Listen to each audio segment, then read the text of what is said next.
What's up, people? This is Who That College Edition with your favorite host, Trill Quack. And today, we back, baby. We had Ohio State spring game over the weekend, and it was a great spring game. It was a lot of talent on this Ohio State roster. This roster is stacked, man. It's a lot of talent, and there's a few things that I took away from it. Not too much to think of because it is a spring game, but just some things I took away watching the game. One was I wasn't impressed by none of the quarterbacks. They had Will Howard played, Devin Brown and Julian saying are they top three quarterbacks. Most people are saying are fighting for the number one spot. Howard was 9 for 13 for 77 yards. Brown threw the only one touchdown, and Julian Saying had 85 yards, but he threw one interception for a pick six, and he looked it like he made a lot of bad throws and missed a lot of throws actually, and none of them really looked it well. Like Howard for 9 for 13 for 77 was a lot of check downs. There was not many throws past 15 yards, no really deep balls. As you know what I'm saying, you would think of what the talent Ohio State has at the receiver spots, but their passing game wasn't that great. It wasn't a lot of great development routes. I think their passing game will struggle.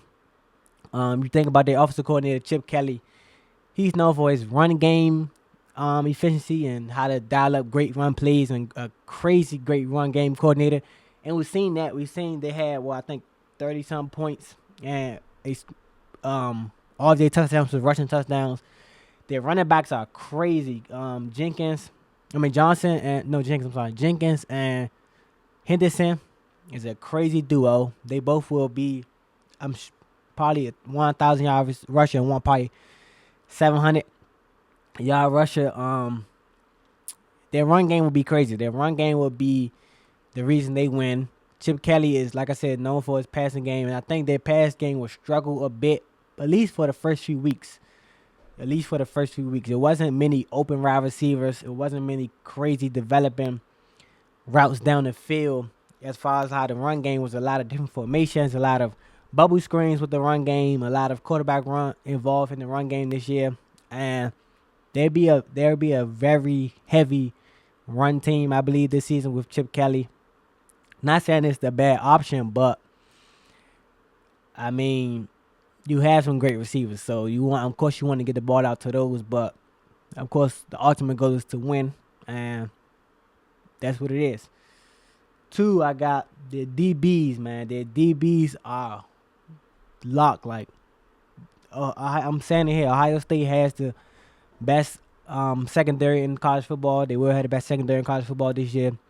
They will lead the league in, I'm sure, not interceptions, but deflections. They will be number one in pass defense, not only because they're DBs, but their D-line. They had 4 sacks, 3 sacks, I believe. They caught 2 interceptions in the spring game, but you just seen it. Like I said, they have crazy wide receivers, but they could not get open. It was a sequence down in the goal line where Ohio State had 4 plays, down the goal line. They threw the ball all 4, and all 4 was great coverage, deflections, 2 by Burke, 1 by number 1, the corner, the transfer. He's crazy. He's a crazy great corner, and you just seen like how great their DBs were, how great they were against the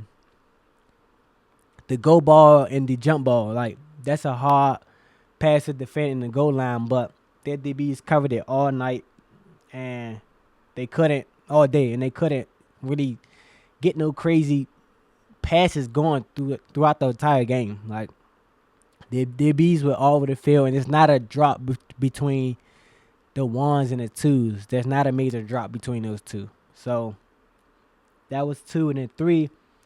Ryan Day is on the hot seat. Ryan Day is 100% on the hot seat. This roster is stocked. Like, the weakest link maybe be the quarterback, but Will Howard, I'm sure, may be the starter. Isn't, a trash quarterback. He isn't bad. I think he's an upgrade from last year quarterback, and we seeing him be great at Kansas State and him make plays there. So with this talented roster, I'm sure he'll be fine. Then you bring in Chip Kelly. You got the sensational wide receiver Jeremiah Smith. You bring back Denzel Burke. Bring back JT on the D line.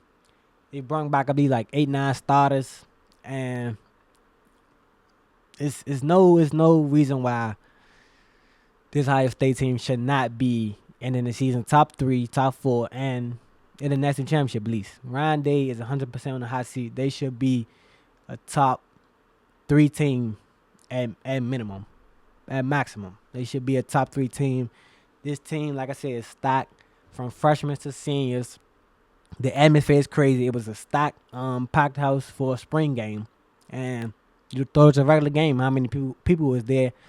How loud they was screaming and things like that. But Ohio State, man, this is their year. This is the year for them to get it done. Michigan, you know what I'm saying? Of course, it's still their rival, and it's always going to still be a good game. But I believe this is the most perfect year for them to get it done with John Harbaugh leaving in Michigan.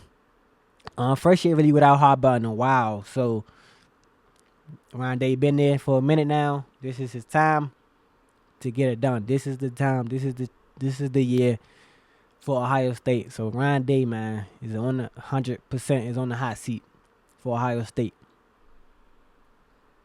Next, we have who that next women's college basketball star. So we just had the WNBA draft, and we lost a lot of stars. Of course, the two biggest known stars, Angel Reese and Caitlin Clark, who's brought so much to the women's game, so much revenue, so much viewership, and just excitement to the game. Passion, competitiveness, rivals, and now people are wondering, who's next? Who's next? Is women's college basketball going to drop? What's going to happen next? What's going to happen next? You've been saying it's growing so much, trail. What's next? And I'm going to give you the top 3 women's college basketball stars for next season. 1, Paige Bueckers. She's going to be a 5th-year senior. This is her last year. Last year of eligibility. Last year she lost on a bad loss against Caitlin Clark in Iowa. UConn is a powerhouse. They're bringing some great stars in this upcoming freshman class.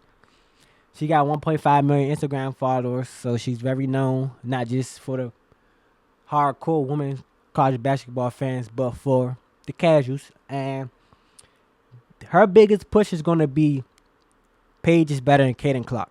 That is going to be her narrative.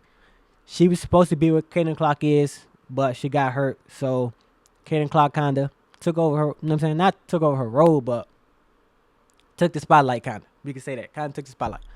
And people, it's people out here that love Caitlin Clark, like myself, and the people out here that love Paige Bueckers, like a good friend of mine. And those guys and those girls are going to push that Paige is better than Caitlin. So that's just going to be the number one storyline, on the front page every week when Paige goes off. And the big thing to look out for, Coach Gino for UConn's women's team, he said Paige needs to insert herself more and she needs to be more aggressive. So really look forward for Paige to score about 20.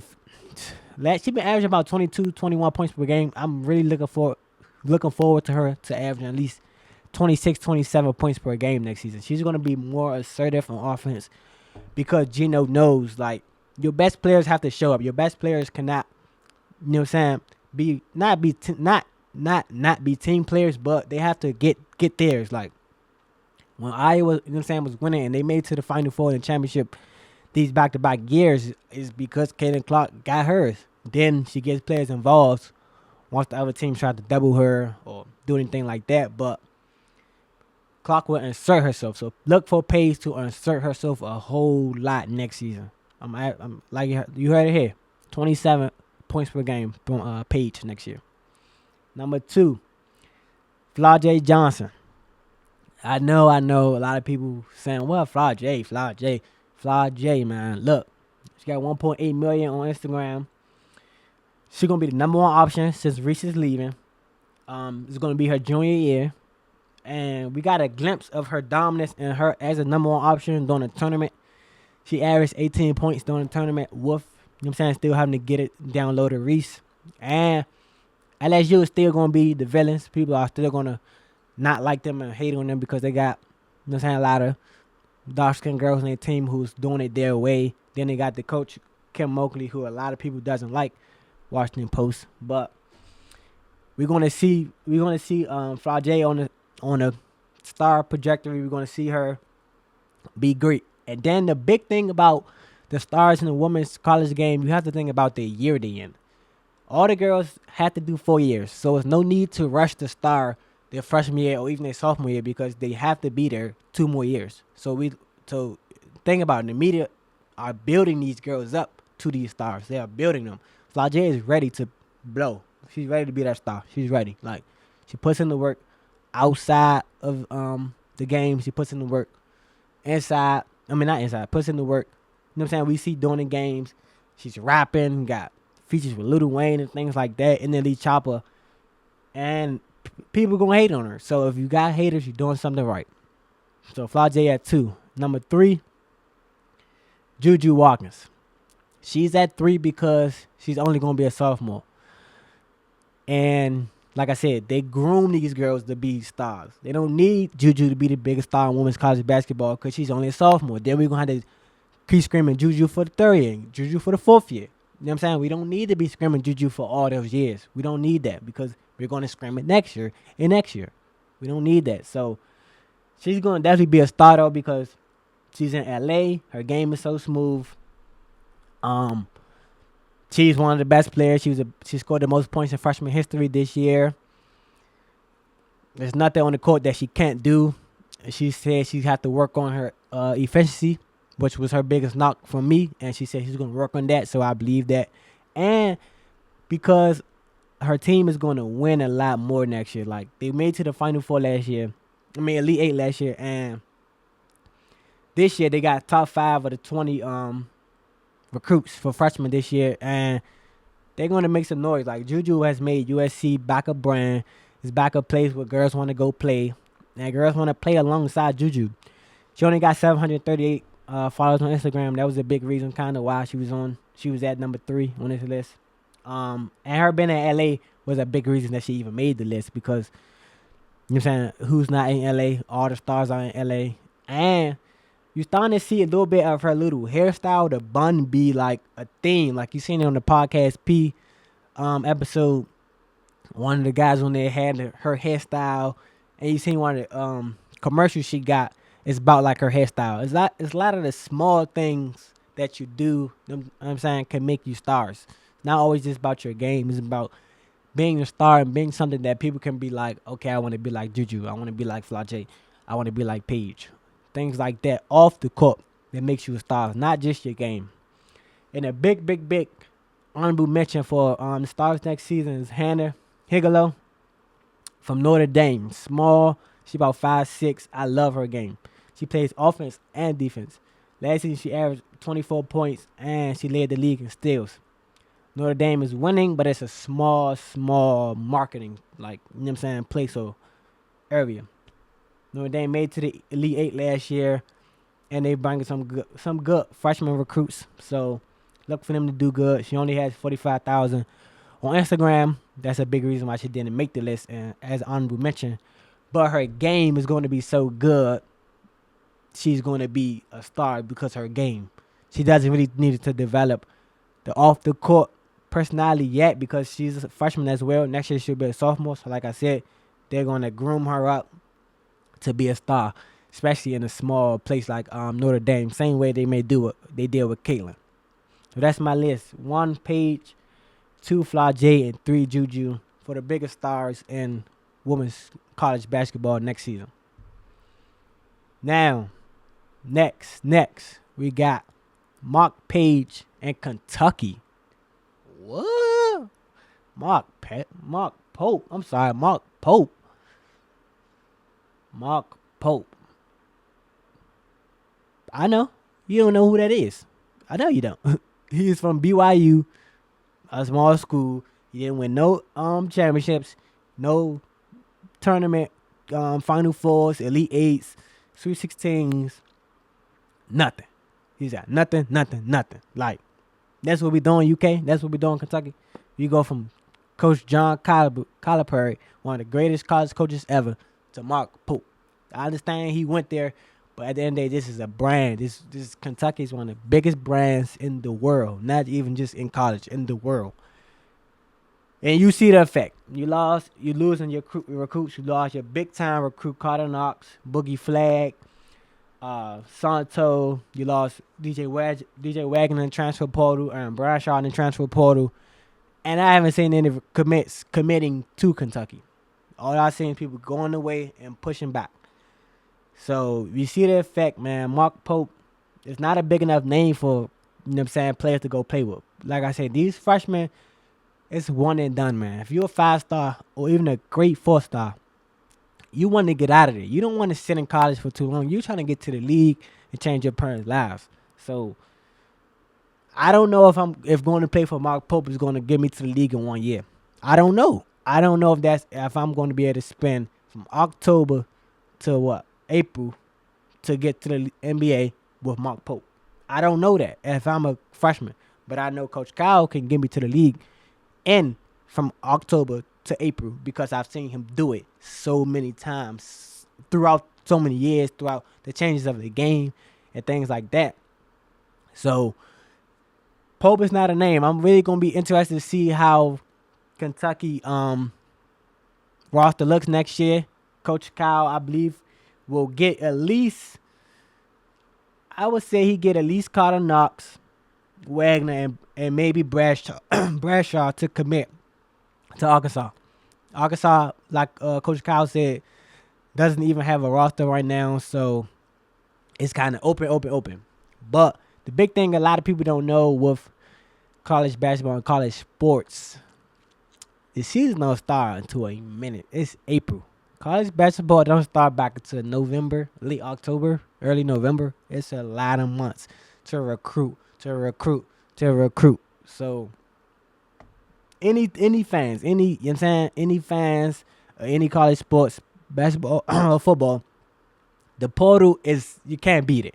You can't beat the portal. So if you start playing from your college, hits the portal, it's nothing. Don't be, sad or tragic about it. You just can't beat it, and you just hope that your team brings in a player similar to that player or even better. So as I don't know, man, what Kentucky's going to do. As a Kentucky fan, I think I'm going to be neutral fan, just like the game, like a few players. Ian Jackson is personally my favorite freshman coming in this year, and he goes to UNC. But that's crazy for me to like UNC when I like Kentucky, so I'm not going to do that. But I'm just saying I may be rooting for Ian Jackson. But make sure you guys subscribe, comment, like, and share. The views has been going up. I appreciate all the love and support 100%, man. This is not just my podcast, but it's y'all's. So like the comments up. I'm here to argue with anybody about anything. Y'all know what we do here. We watch games, not box scores. I'm your favorite host, Trill. This is Who That College Edition Podcast. Peace.